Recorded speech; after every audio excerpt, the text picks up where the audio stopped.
Kan ada ungkapan gini, banyak anak banyak rezeki. Atau pepatahnya gini, anak kan punya rezekinya sendiri-sendiri. Itu pepatah kurang ajar kalau menurut saya. Banyak dikurang ajari oleh pepatah-pepatah kolot yang sudah tidak sesuai konteks. Dulu sumber daya masih banyak. Dimana kita mulai start edukasi seksnya itu sedini anak-anak usia 3-4 tahun. Dari kelas PAUD, TK sudah dimulai, berkelanjutan sampai dia di usia 18 tahun. Dan materi tentang kontrasepsi sudah harus diberikan di kelompok usia 12-15 tahun. Kenapa di usia seperti itu? Karena memang pada kenyataannya anak-anak di zaman sekarang usia 14-15 tahun pun sudah banyak yang melakukan hubungan seksual.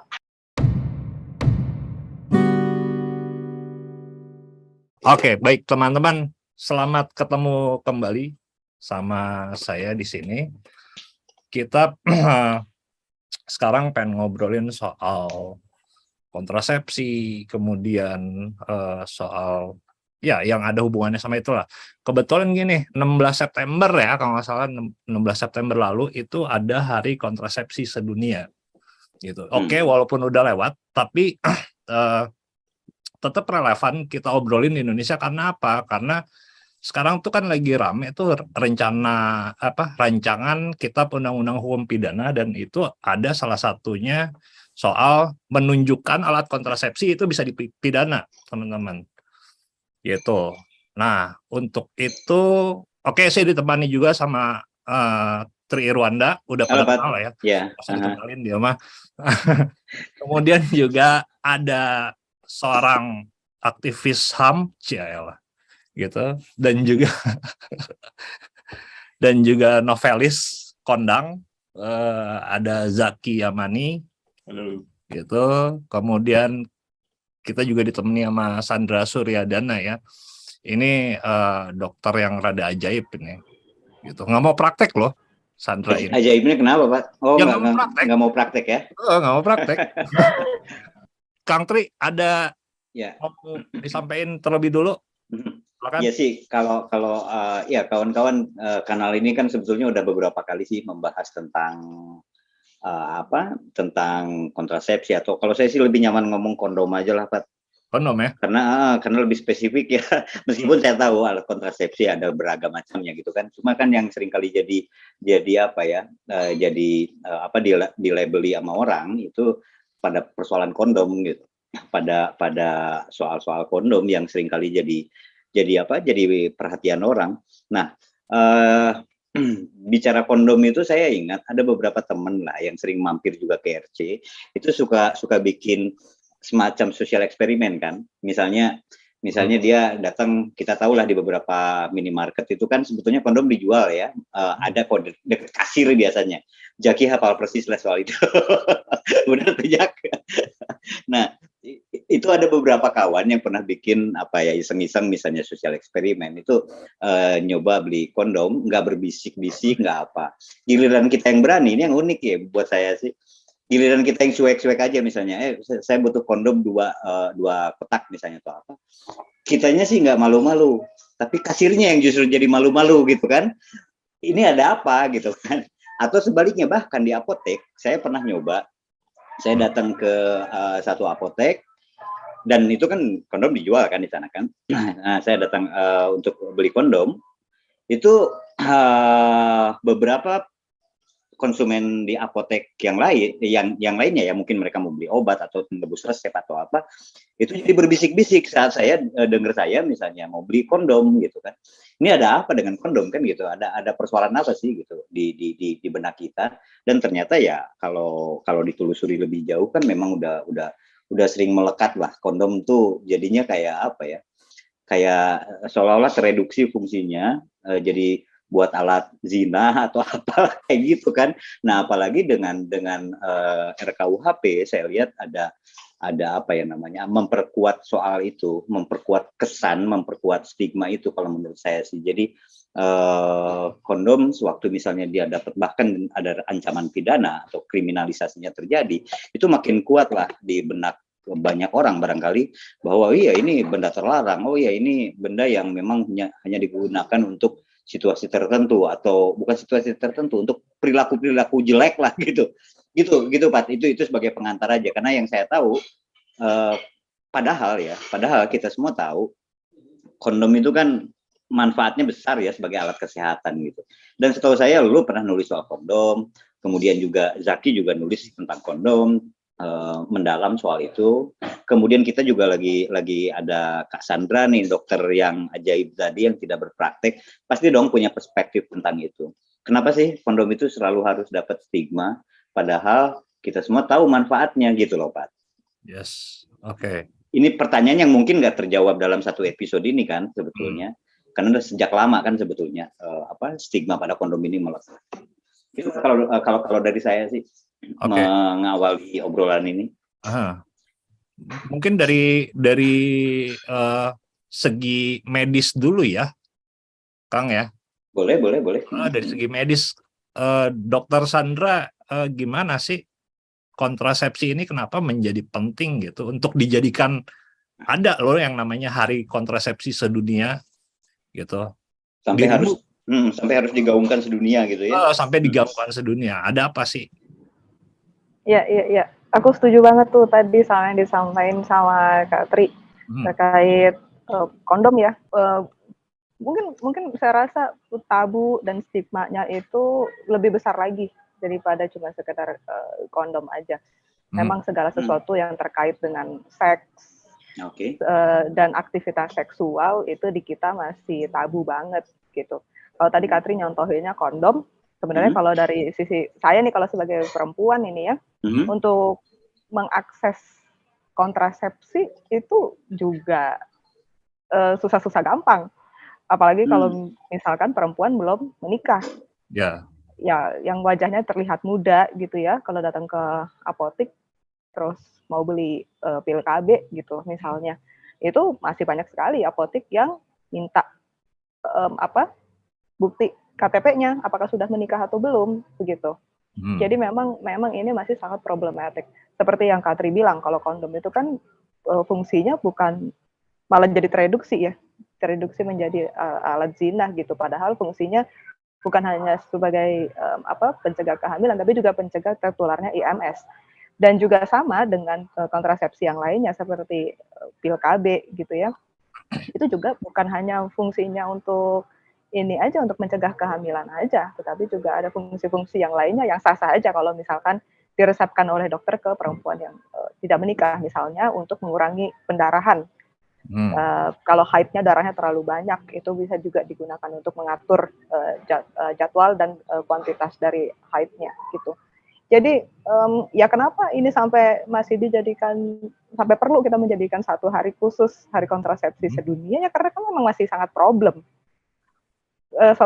Suatu hal yang seharusnya menjadi hak dari seluruh masyarakat gitu ya, tanpa terkecuali, tetapi masih banyak hak yang tidak bisa terpenuhi karena pengaruh tabu dan stigma ini terkait seksualitas gitu. Jadi ya memang kalau menurut saya masih sangat penting sekali kita harus ada satu momentum tersendiri, meskipun edukasi seharusnya tidak terbatas di momentum ini aja, tapi ya ini untuk mengingatkan ke masyarakat bahwa akses terhadap kontrasepsi itu masih problem sekali, terutama kalau di negara kita. Gitu. San, Dikau update nggak sih? Ya ini kan kontrasepsi itu pasti hubungannya sama kehamilan ya, gitu. Utamanya ya. Soal kehamilan itu yang angka kematian ibu melahirkan aja kayaknya masih tinggi gitu ya, apalagi yang soal aborsi nggak aman, itu kan yang kemudian menjadi concern ya banyak pihak, sehingga ada hari kontrasepsi. Gimana sana? Dikau update nggak soal itu? Ya, kalau misalkan kita mengambil data yang dari Kemenkes dan BKKBN itu ada aja sih, dan itu mereka memasukkan variabel itu gitu, di usia berapa anak pertama dilahirkan gitu, termasuk angka kematian ibunya dan apakah kehamilan itu diinginkan dan direncanakan atau tidak gitu kan. Itu kan variabel-variabel yang sangat terkait dengan kontrasepsi gitu ya. Yang terakhir saya berhasil mendapatkan datanya itu dari ini sih SDKI. SDKI tahun 2017. Oke. Jadi memang di sana kan ada yang global seluruh Indonesia, ada yang per provinsi gitu kan. Nah itu ya di situ angkanya kurang lebih selalu aja di usia antara 15 sampai 24 itu antara 7 sampai 17% adalah kehamilan yang tidak direncanakan, yang tidak diinginkan. Dan kalau ini ada data lagi sebenarnya yang belum termasuk di dalam data-data resmi dari pemerintah ini ya, terkait data soal aborsi. Itu sampai sekarang saya masih menggunakan data yang dari Guttmacher Institute yang tahun 2000. Oh 2000 ya? Iya tahun 2000 Kak. Itu kan itu tahun 2000 aja udah 2 jutaan orang, 2 jutaan aborsi kan dalam setahun kan? Betul. Dan itu sampai sekarang masih belum ada data terbaru lagi tuh yang secantik itu gitu, datanya serapih itu. Jadi ya itu kan sebenarnya jadi udah basi banget kan tahun 2000. Ya tapi begini, kalau pemerintah selalu berusaha menggaungkan untuk kita mengurangi angka kematian ibu, tetapi kemudian mengabaikan variabel-variabel ini tentang kehamilan yang tidak direncanakan, tentang aborsi yang tidak aman gitu ya. Ya saya rasa aneh aja, nggak akan terpenuhi lah angkanya 7-17% itu kehamilan yang tidak direncanakan kok. Dan repotnya adalah data yang dari Guttmacher itu mereka menyatakan bahwa, dan ini saya sadari juga, kebanyakan yang melakukan aborsi yang tidak aman itu malah angkanya lebih tinggi dari perempuan-perempuan yang sudah nikah. Selama ini kan masyarakat berpandangannya bahwa wah ini yang aborsi ini pasti anak-anak remaja yang masih eksplorasi, pacaran sampai kelewat batas gitu ya. Jadi terus hamil dan mereka mau aborsi gitu. Mau anaknya tapi nggak mau tanggung jawab anaknya gitu. Padahal angka di situ menyatakan bahwa 66% adalah orang yang sudah menikah dan mereka sudah punya anak 2, sudah punya anak 3. Jadi permasalahan aborsi ini bukan cuma persoalan anak-anak remaja aja. Persoalan zina ya. Bahkan bukan persoalan zina aja. Betul. Jadi kita harus mulai melihat permasalahan soal kehamilan tidak direncanakan, soal aborsi, soal kontrasepsi, edukasi Kespro ini harus lebih luas daripada cuma sekedar apa yang kita pikirkan selama ini. Aku mau nanya ke Zaki nih, Zak. Kita tadi udah ngebahas soal alat kontrasepsi sama aborsi dan dua-duanya itu ada di rancangan KUHP. Gimana tuh? Gimana Zak? Gini, waktu saya nulis deketan, Zak. Waktu saya nulis artikel yang 2019 ya, kalau nggak salah. Memang di draft RKUHP kan kalimatnya masih seperti itu ya, mengkriminalisasi siapapun yang mempertunjukkan alat pencegah kehamilan dan aborsi. Tapi tahun 2022 ini kan di bulan Juli kalau nggak salah sudah ada draft terbaru tuh yang diserahkan oleh pemerintah ke DPR. Sudah berubah banyak gitu isi pasalnya. Jadi sudah dipersempit lagi ke istilahnya yang dikriminalisasi itu adalah mempertunjukkan menawarkan atau apa ya satu lagi, menyiarkan tulisan. Enggak, bukan. Kalimatnya udah berubah hampir sepenuhnya itu. Ini setiap orang yang tanpa hak secara terang-terangan mempertunjukkan, menawarkan, menyiarkan tulisan atau menunjukkan untuk dapat memperoleh alat pencegah kehamilan kepada anak. Ya, pada anak. Dipidana dengan pidana denda paling banyak kategori 1. Jadi didenda lah gitu. Dan spesifik hanya kepada anak. Terus kemudian di pasal 414 yang menjelaskan yang tidak dipidana itu adalah petugas berwenang yang bertugas dalam pelaksanaan keluarga berencana, pencegahan infeksi, menular seksual atau kepentingan pendidikan, penyuluhan kesehatan. Kemudian untuk kepentingan ilmu pengetahuan pendidikan, kemudian petugas yang berwenang sebagaimana di ayat 1 itu termasuk relawan yang kompeten gitu. Jadi memang sudah ada perubahan yang cukup signifikan dibanding draft 2019 tentang isi pasal ini. Tapi memang masih terkesan problematis ya di pasal 412 ini tentang kepada anak. Ya mungkin padahal kan kalau dalam perspektif kita ya, kalau dari sisi kesehatan kan juga ada tahapan di mana anak juga sudah harus diperkenalkan tentang masalah kesehatan seksual kan.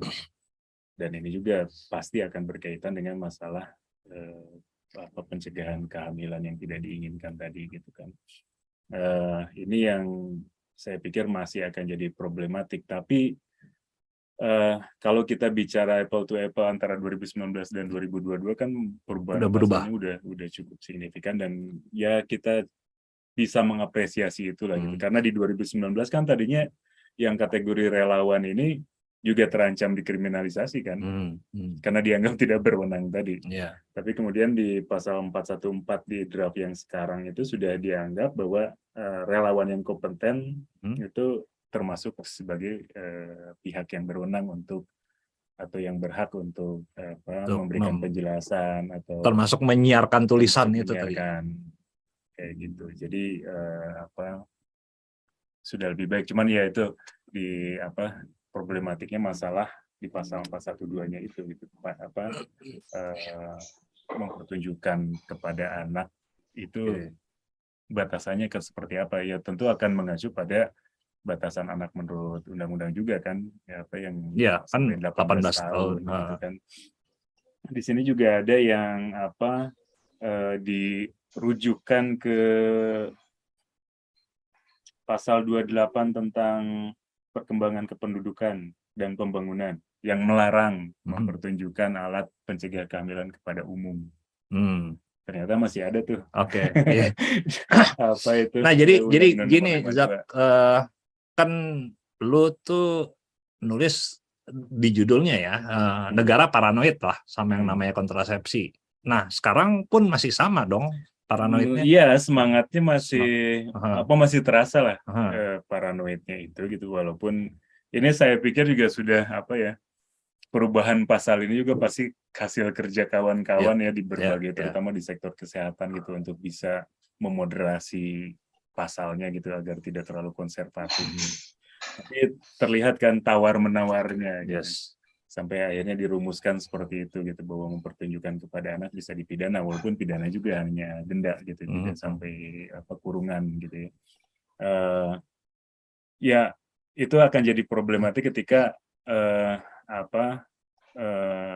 kita atau kawan-kawan yang bergerak di bidang kesehatan ini mencoba memberikan pendidikan seksual kepada anak gitu kan.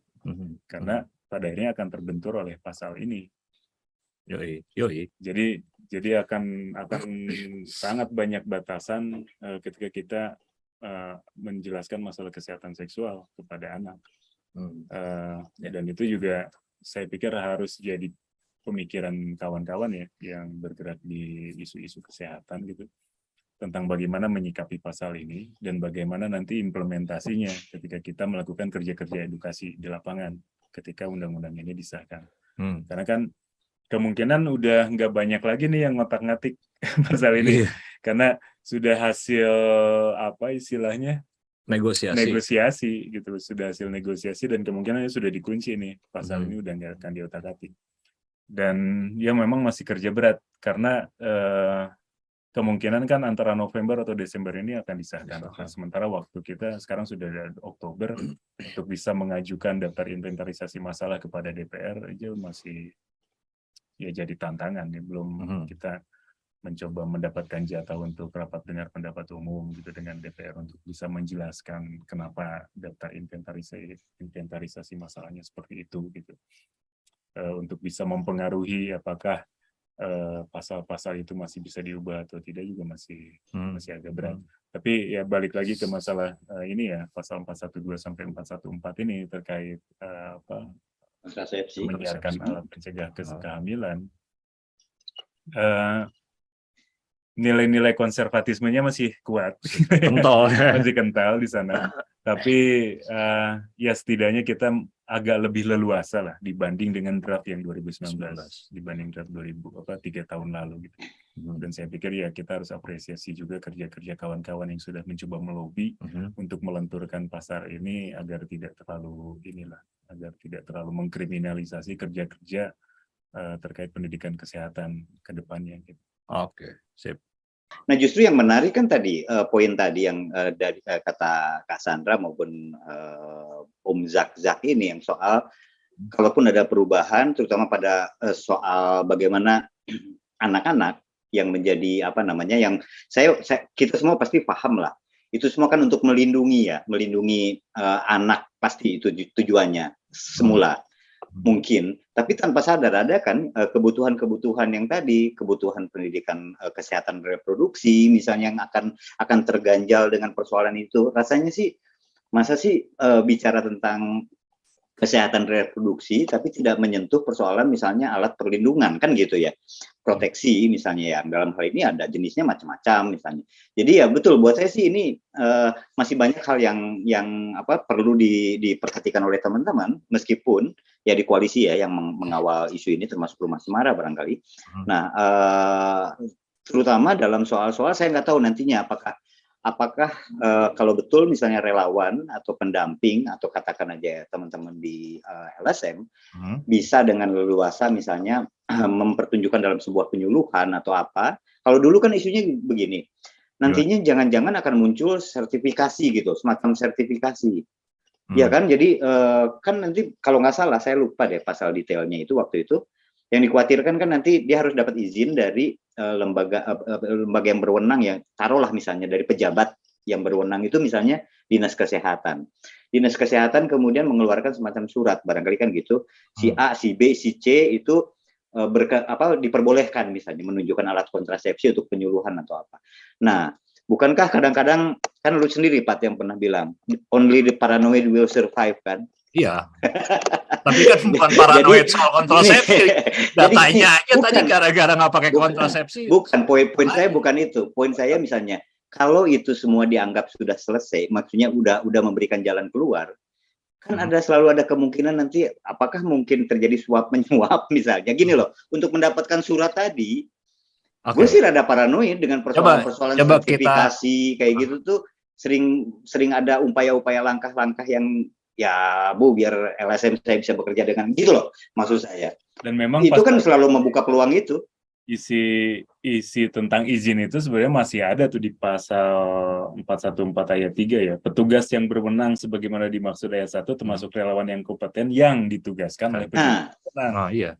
Gitu. Artinya kan potensi itu ada ya. Itu siapa itu kan? Ya artinya kan hak untuk mendidik atau memberikan akses informasi itu masih dikebiri ya, masih sangat dibatasi oleh negara melalui RKUHP ini dan itu memang masih jadi persoalan besar kalau menurut saya ya. Terlepas dari apakah pasal ini sudah hasil negosiasi kawan-kawan dengan pemerintah, tapi keberadaan pembatasan itu tentang izin dari pejabat berwenang itu masih menjadi masalah besar. Katakanlah guru di sekolah gitu, misalnya untuk anak kelas 6 SD ya, yang umurnya di sekitar 11-12 tahun kan beberapa sudah menstruasi kan. Mereka sudah sepatutnya mendapatkan pendidikan reproduksi. Dan ini kan akan jadi problem ya kalau buat guru, apakah guru ini termasuk pihak yang berwenang untuk bisa memberikan pendidikan itu. Gitu. Begitu juga ya relawan-relawan kesehatan gitu atau LSM atau misalnya saya sebagai orang tua gitu gimana bisa memberikan edukasi yang tepat kepada anak perempuan saya gitu tentang masalah kesehatan seksual ketika usianya memang sudah mencukupi dengan ditandai dia sudah mengalami menstruasi gitu misalnya. Iya, boleh aja Jak, saya bisa jawab. Saya bisa jawab sekarang, boleh aja Zak. Tapi Zaki minta izin dulu ke Kepala Dinas Kesehatan misalnya kan. Pejabat yang berwenang itu kan harus didefinisikan ya. Iya. Di RKUHP ini kan hanya disebutkan pejabat yang berwenang. Iya. Lalu siapa pejabat yang berwenang? Itu pasti nanti akan ada turunannya. Penjelasan ya. Penjelasan. Wah ribet gitu. Ya, boleh lah, anak Zaki dikasih. RKUHP ini disahkan, katakanlah di November Desember, kita akan punya window period selama 2 tahun untuk implementasinya. Iya. Mungkin kalau pasal ini memang sudah dikunci sedemikian rupa, saya pikir juga kawan-kawan punya waktu 2 tahun ya untuk melihat penjelasan tadi ya. Bagaimana implementasinya, sehingga ketika RKUHP ini sudah ditetapkan menjadi KUHP, itu kita sudah tidak banyak keribetan di lapangan, ya terutama di masalah ini pasal 412 sampai pasal 14 ini. Oke, ya menarik. Cassandra, ada komentar soal ini? Ada dong. Ya silakan. Ini mulai seru nih ngobrolnya, silakan. Aku mau ngikut Kak Zaki aja deh. Aku mengapresiasi kerja dari teman-teman yang udah berusaha melenturkan pasal ini ya. Karena ini benar-benar sangat penting banget buat kita tenaga medis dan relawan-relawan edukator kesehatan reproduksi yang lainnya. Meskipun memang masih banyak limitasi, tapi iya oke lah. Karena ini sebenarnya problemnya adalah kalau buat saya kita ini sekarang lagi semangat-semangatnya untuk mendorong edukasi kesehatan reproduksi, kesehatan seksual itu secara komprehensif. Dan yang disebut dengan komprehensif itu adalah berkelanjutan, di mana kita mulai start edukasi seksnya itu sedini anak-anak usia 3-4 tahun. Dari kelas PAUD, TK sudah dimulai, berkelanjutan sampai dia di usia 18 tahun. Dan materi tentang kontrasepsi sudah harus diberikan di kelompok usia 12-15 tahun. Kenapa di usia seperti itu? Karena memang pada kenyataannya anak-anak di zaman sekarang usia 14-15 tahun pun sudah banyak yang melakukan hubungan seksual. Dan kita harus, namanya edukasi, harus mendahului daripada tindakannya sebenarnya. Kalau kita memang edukasinya terutama untuk pencegahan kan.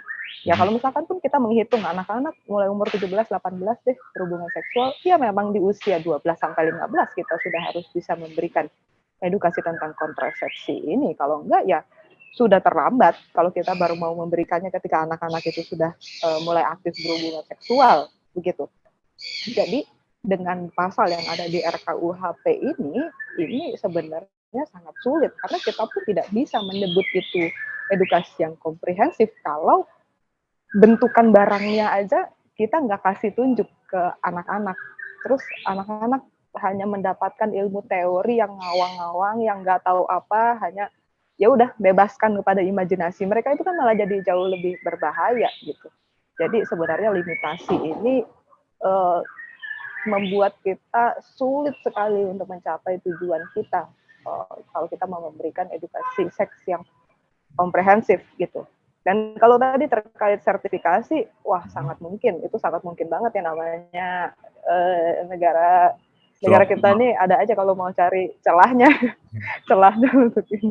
Tapi buat saya itu sama sekali bukan solusi. Pemberian sertifikasi itu sama sekali bukan solusi, dan dari dulu persoalan sertifikasi ini tidak pernah memberi solusi yang baik.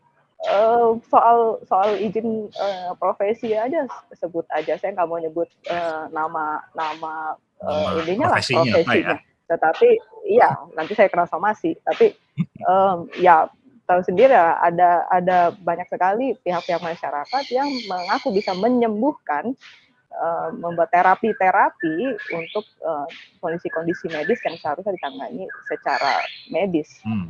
Hal itu aja kita masih belum beres sampai sekarang. Terus ini mau memberi sertifikasi untuk memberikan edukasi gitu ya terkait Kespro. Secara ideologi mungkin bagus, tetapi tidak menyelesaikan masalah yang ada di lapangan saat ini gitu. Di era digital semua orang boleh ngomong apa aja, dan sertifikasi itu bisa berbuat apa untuk membungkam orang-orang yang tidak kompeten untuk memberikan edukasi di sosial media. Misalnya kan tentu tidak bisa. Jadi itu sama sekali tidak menyelesaikan masalah, hanya akan memperumit kita yang mau memberikan edukasi sesuai dengan kompetensi kita gitu. malah Jadi nimbulin masalah baru kan betul, ya. Jadi betul. daftar Dan masalahnya makin banyak kan. malah jadi makin panjang. Dan sebenarnya kita kalau dengan pembatasan itu, saya pribadi sebenarnya tidak setujunya adalah kita ini lagi butuh sebanyak-banyaknya orang untuk ikut andil, ikut terlibat dalam penyebaran edukasi kesehatan reproduksi ini, edukasi seks ini. Sama seperti Kak Zaki tadi bilang, saya sebagai orang tua juga mau mengedukasi anak saya, boleh banget. Kita pengen banget, semua orang tua itu juga paham banget dan mau memberikan edukasi ke anak-anak, ya jangan cuma langsung lepas tangan. Ya udah di sekolah aja deh, dibelajarinnya deh. Terus guru-guru di sekolah juga nggak tahu. Kita butuh sebanyak-banyaknya, siapapun yang memang punya informasinya disampaikan untuk memberikan edukasi ke masyarakat gitu. Kompeten atau enggak, ya saya rasa sertifikasi tetap bukan solusi untuk pembatasan edukasi ini. Ya artinya kan itu kalau kita semua tadi seperti kata Patri tadi, only the paranoid will survive gitu ya. Jadi kalau kita mungkin terlalu paranoid melihat, wah ini nanti jangan-jangan akan jadi sertifikasi atau apa kan gitu. Meskipun kita belum tahu juga ya, karena mungkin ada beberapa pasal penjelasan nanti yang seperti kata Kang Zaki tadi bilang, mungkin dalam waktu 2 tahun ya mungkin akan ada penjelasan lebih detail. Tapi ya sedia payung sebelum hujan. artinya kan segala kemungkinan itu selalu ada. Ya saya membayangkan lah tadi itu menarik contoh yang disampaikan oleh Kak Sandra dan Kang Zaki tadi, ada orang tua yang ingin memberikan pengetahuan pada anaknya yang kelihatan sudah mulai perlu mendapat pendidikan kesehatan reproduksi, kok dibatasi dengan persoalan-persoalan yang sebetulnya tidak perlu gitu kan, yang sebetulnya tidak perlu orang tua ke anak kok kan gitu. Artinya kan ada hal yang belum selesai di soal tadi. Nah, kemudian gini, mumpung masih sama Kak Sandra nih, saya mau tanya soal ini. Dulu sekali, kalau kita spesifik aja bicara kontrasepsinya adalah kondom, itu kan dulu kan yang karena kondom terlanjur mendapat stigma, kemudian banyak dimusuhi lah, terus terang banyak kalangan yang menganggapnya itu kan seperti saya bilang tadi, seperti alat buat berzina aja gitu kan, tereduksi sekali maknanya.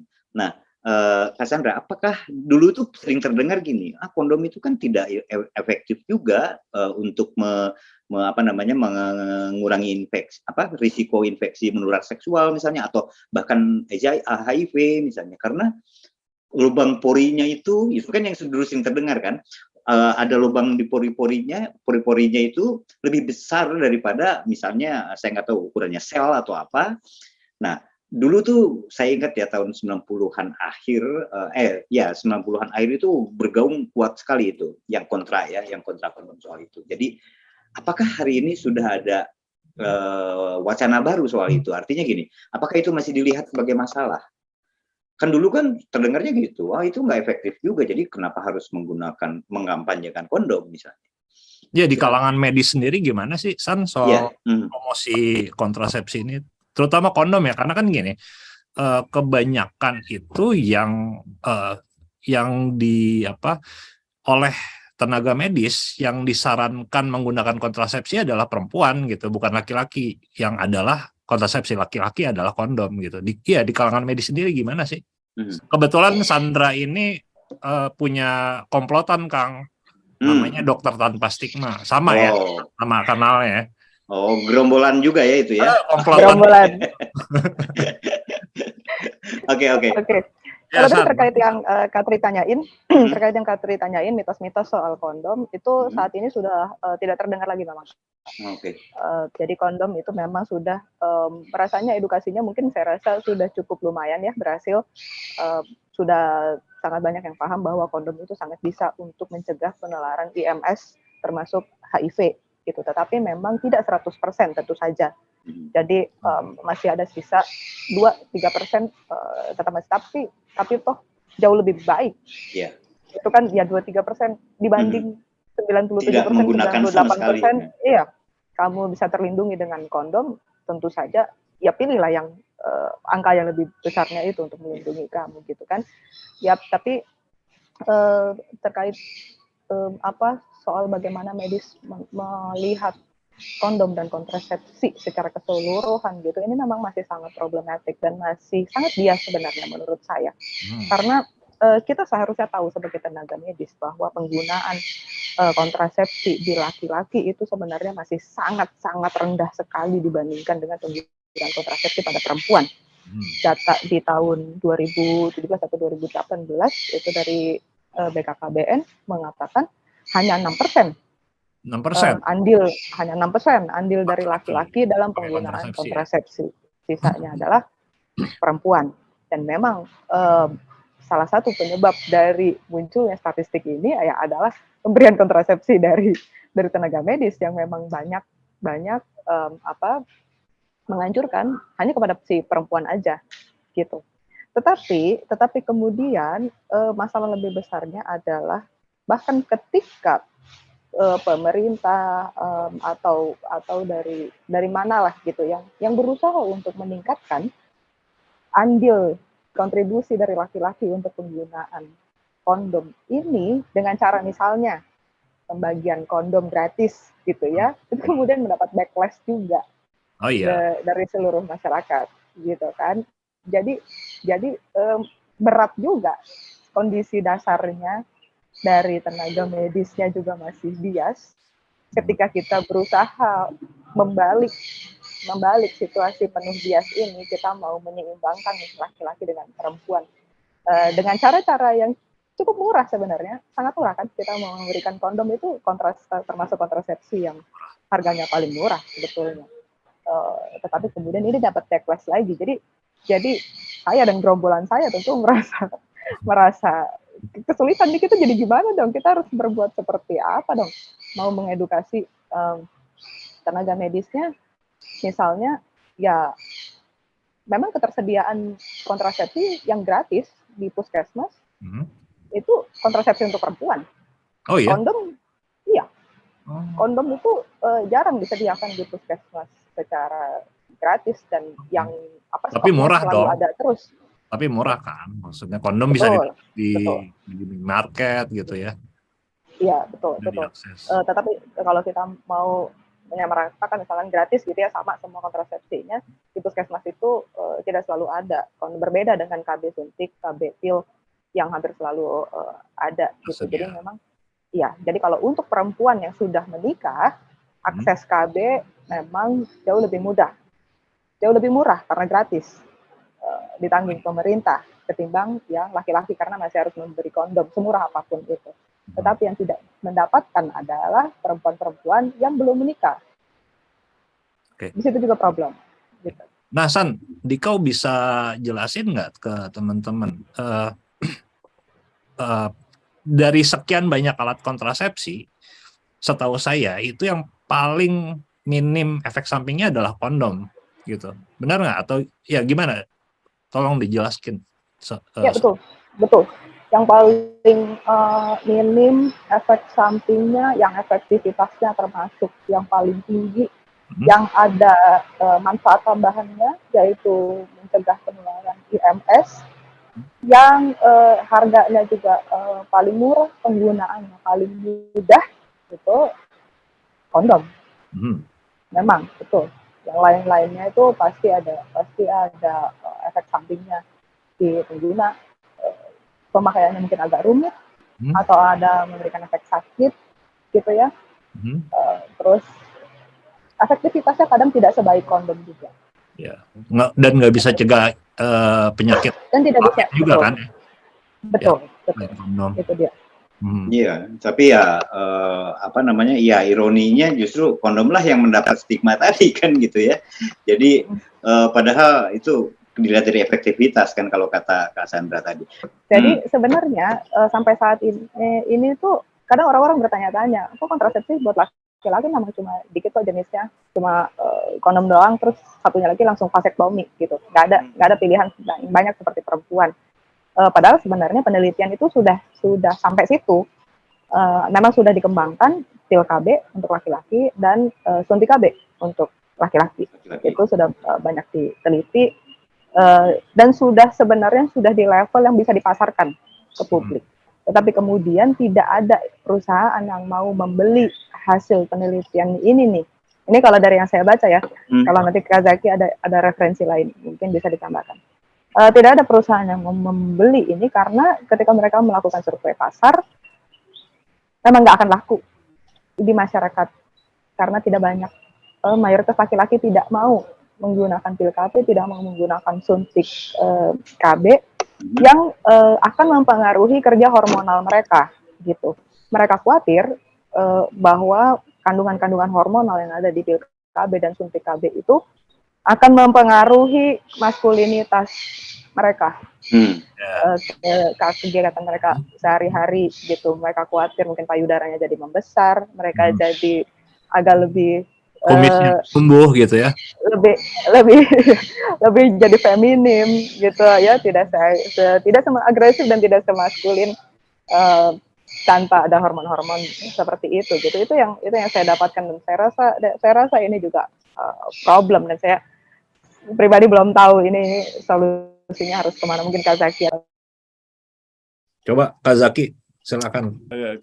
Kalau dari narasumber tuh, kalau mereka berlatar belakang kesehatan ya, entah itu dokter gitu atau petugas kesehatan lah gitu, mereka cukup objektif sebetulnya memberikan keterangan atau informasi tentang alat kontrasepsi atau untuk pencegahan IMS gitu.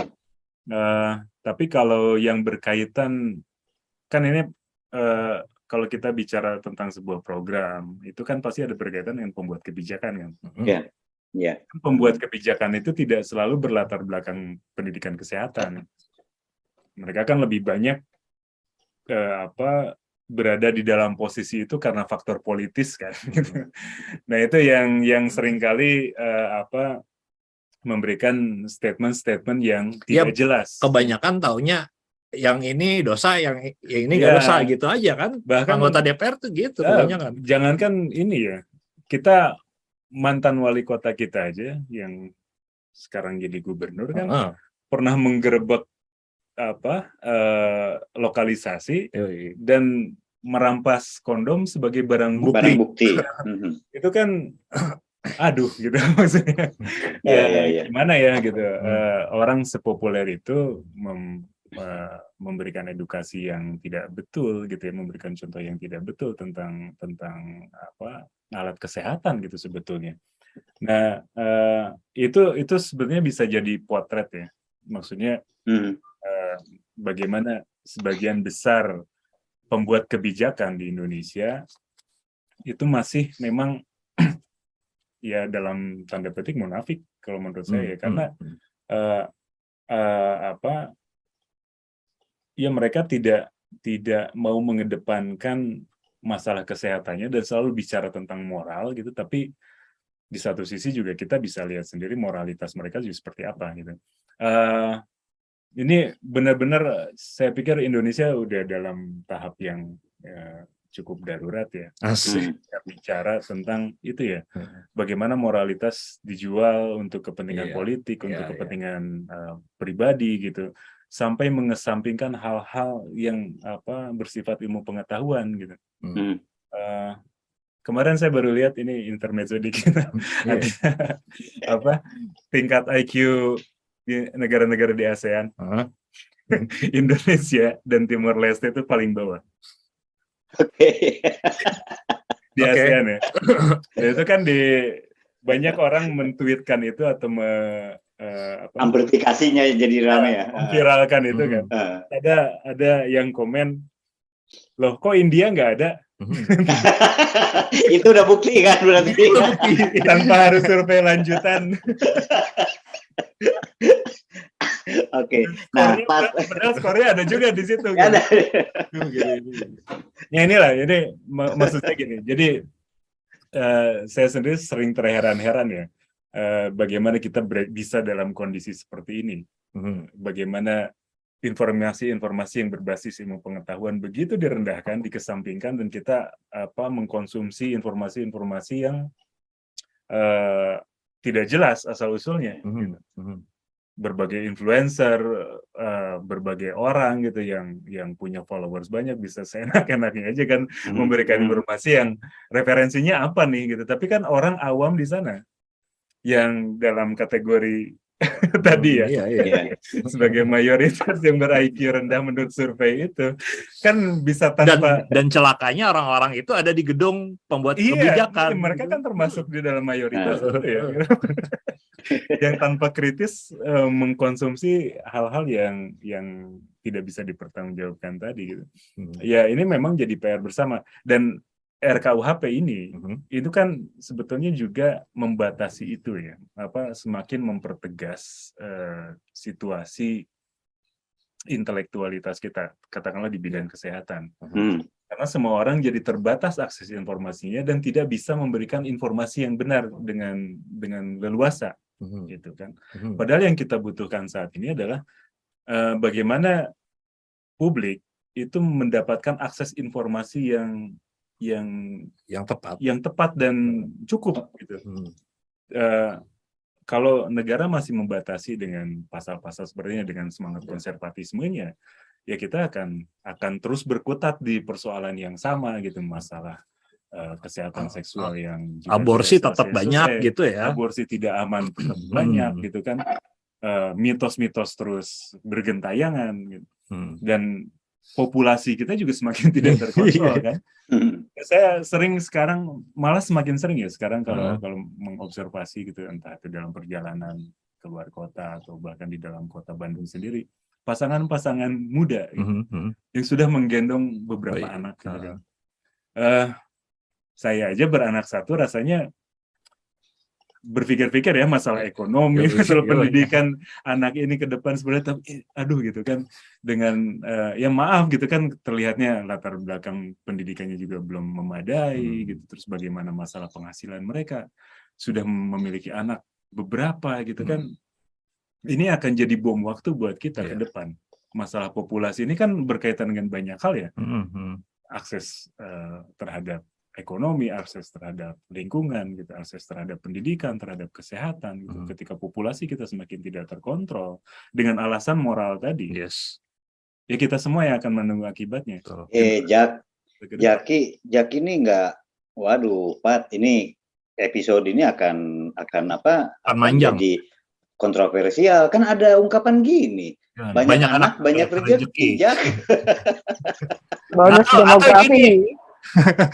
Atau pepatahnya gini, anak kan punya rezekinya sendiri-sendiri.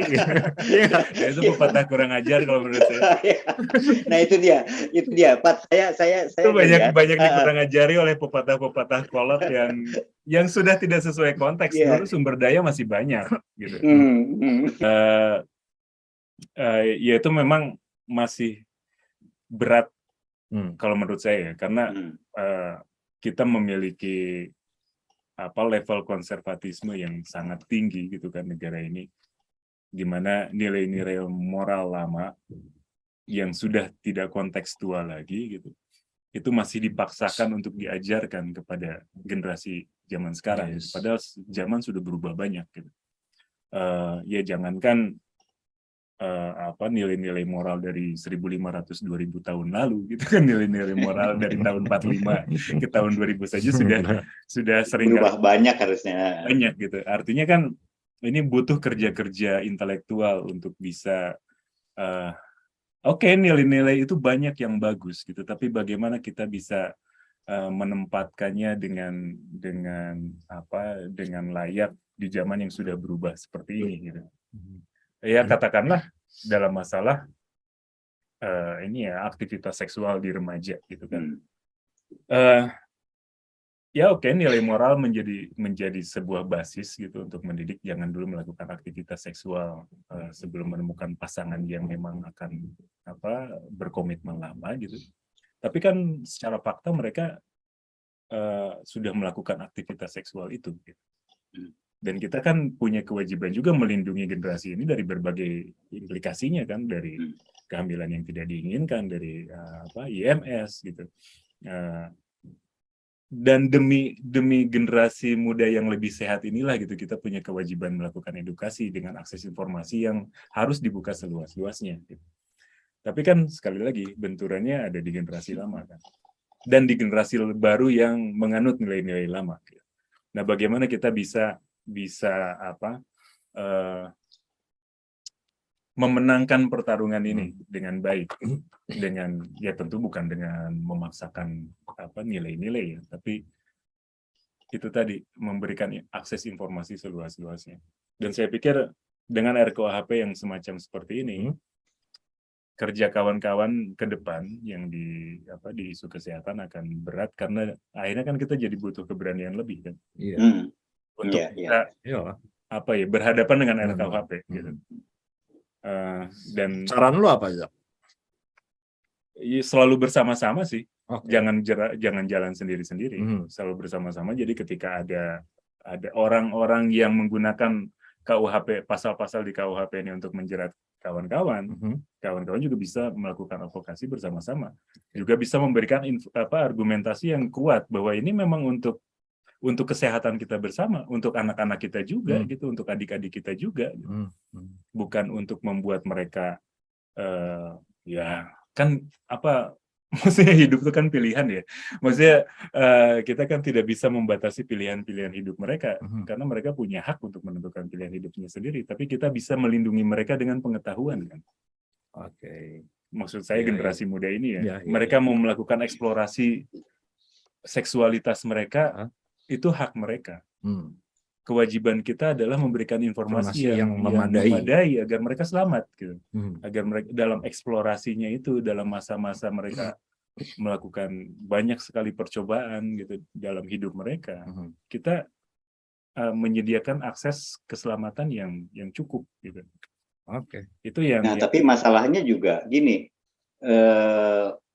sama seperti yang tadi Zaki bilang, selain orang-orang tua yang memang mewariskan nilai-nilai yang katakan aja yang sudah tidak, yang konservatif, yang bahkan sudah tidak kontekstual dengan zaman hari ini, misalnya seperti tadilah ungkapan kayak banyak anak banyak rezeki dan sebagainya itu ya.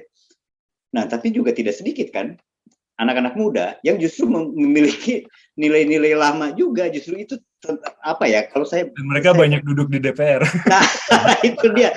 Jadi ini menambah rumit, bukan membuat ini makin rumit sebetulnya. Kalau buat saya sih. Ya, dan saya gini, yang tadi Zaki kan bilang soal pendidikan gitu ya, IQ ya tadi lu sebut.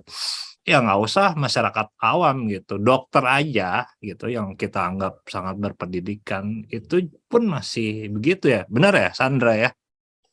Yo gitu, enggak, Sandra nggak bilang gitu. Iya, dia sampai bikin komplotan itu dokter tanpa stigma tuh.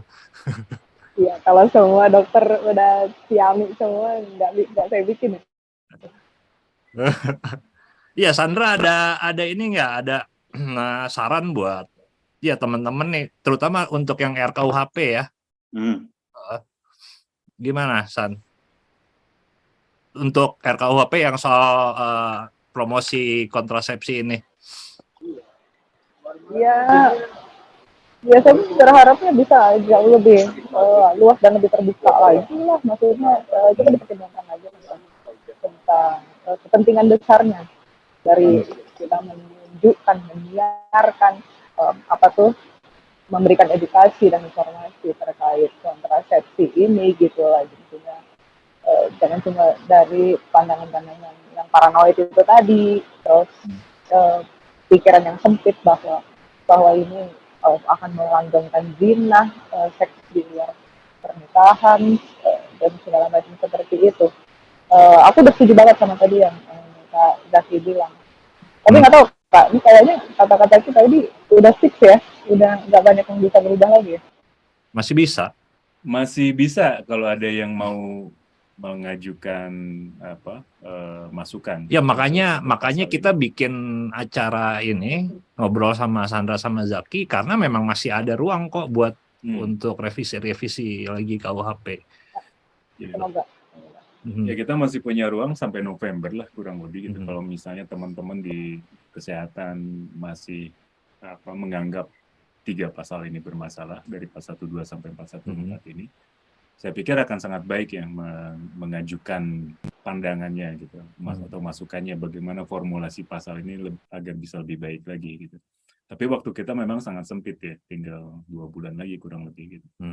Dan tapi kawan-kawan di berbagai sektor dulu ya, waktu 2019 itu pengen diketuk 17 Agustus 2019, tapi ternyata nggak jadi, mundur lagi tuh. Ya Kan kemarin bisa kan aja mundur terus. Gitu. ini informasi dari dalam. Oke. A1. Informasi dari dalam, mereka ingin tahun ini tuh udah fix akan ketuk Palu. Kan kemarin sempat tuh Kan dari dulu juga gitu. pengen Ini di udah 17 Agustus. Karena si Kemenkumham dan Menko Polhukam ingin menghadiahkan RKUHP ini sebagai hadiah ulang tahun kemerdekaan, bla bla bla, tapi kan diprotes banyak pihak. Sampai akhirnya diundur dan Jokowi kan bilang buka lagi akses buat publik gitu untuk berpartisipasi. Persoalannya adalah dari Kemenkom pemerintah lah gitu ya, Polhukam, Kemenkumham, terus kemudian Menkominfo gitu. Ini alih-alih membuka ruang untuk partisipasi publik, mereka malah melakukan sosialisasi untuk sebuah rancangan undang-undang. Yang disosialisasikan itu harusnya kan undang-undang udah jadi.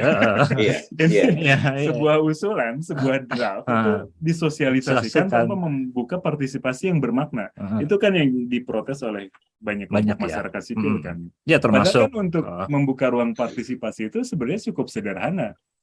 Pemerintah cukup mengeluarkan statement atau pengumuman gitu bahwa sampai tanggal sekian kami tunggu masukan dari publik gitu kan, nanti kita akan bahas gitu. Itu kan membuka ruang yang seluas-luasnya. Tapi yang dilakukan kan sosialisasi berbiaya mahal di hotel-hotel dengan mengundang apa sampai pakai pertunjukan musik segala. Ini ya gitu kan. Ternyata ya inilah negaramu. Kalau gitu saran saya buat tenaga medis dong lebih tepatnya. Iya, teman-teman tenaga medis itu ya lebih aktif lah, lebih terbuka dan lebih besar minatnya dan suaranya untuk persoalan-persoalan kebijakan publik seperti ini gitu. Saya sih merasa suara kita dari tenaga medis masih terlalu kecil di bidang politik dan kebijakan publik. Kita lebih banyak sebagai eksekutor di lapangan, sebagai karena kita cukup bangga gitu ya menyatakan diri sebagai garda terdepan gitu ya, tapi kita lupa sebenarnya di dalam apapun yang kita lakukan ini dasarnya kan ada satu kebijakan publik dan kita sebenarnya bisa punya peran, kita bisa punya partisipasi dalam pembuatan kebijakan publik itu yang saya rasa teman-teman tenaga medis banyak tidak menyadari, banyak fokus di klinis, Kak Sandra menginisiasi membuat itu. Siap. Daftar atau membuat rumusan pasal bersama kelompoknya. Itu kan boleh siapapun kan sebenarnya mengajukan itu ke DPR kan. Ya asal dengan dokumen dan referensi. Gitu. Barangkali aja kan DPR mau mempertimbangkan itu dan mengundang untuk rapat dengar pendapat. Karena yang ngomong dokter nih beda nih ya kan sama. Kayak saya juga kan dengan katakanlah di pasal-pasal kebebasan berekspresi ya kita juga merangkul akademisi itu kan untuk bisa memberikan masukan dan kan akademisi akan lebih didengar karena punya itu ya maksudnya punya kredibilitas untuk mengatakan sesuatu yang ada referensinya lah gitu. Jadi dan otoritatif gitu kali ya. Otoritatif. Jadi saya pikir kawan-kawan dari tenaga kesehatan juga punya otoritas seperti itu kan untuk mengungkapkan argumennya tentang bagaimana informasi terkait kesehatan reproduksi ini bisa lebih leluasa lah diberikan oleh siapapun gitu selama memang informasinya benar. Baiklah, Kang Tri ada? Ya saya membayangkan kalau misalnya nantinya ya kita akan sama-sama lihat ya bagaimana perkembangan ini kan prolegnas ya, artinya mungkin dalam waktu dekat akan ketok palu, masih ada ruang misalnya buat teman-teman untuk koalisi untuk mengajukan sesuatu. Ya mudah-mudahan lah tetap akan ada suara-suara kritis yang tetap mengawal ini. Dan akademisi saya pikir sudah banyak yang bersuara juga, kemudian juga teman-teman dokter juga kalangan dokter itu yang katakanlah yang punya kompetensi gitu kan ya, yang sangat dibutuhkan untuk berjejaring lah, sehingga ya walau gimana pun kan orang yang punya data kan basis advokasi itu kan pasti adalah argumentasi kan, dan argumentasi yang kuat itu pasti ada basis datanya gitu kan. Nah itu yang saya pikir yang jadi hal yang tetap harus dijaga dengan kuat gitu. Bayangkan misalnya ada gerombolan dokter ini, misalnya gerombolan dokternya Kak Sandra dengan segala macam background dan kompetensinya, mungkin akan punya daya ungkit yang baik lah. Oke, ya baik teman-teman, kita sudahi aja obrolan kita kali ini ya. Makasih loh Sandra udah nyempetin waktu, Jaki juga ya. Thank you. Kita ketemu lagi kapan-kapan. Oke, kita dalam topik yang lain ya. Ya, sip. makasih banyak, yuk. Terima kasih semuanya. Terima kasih.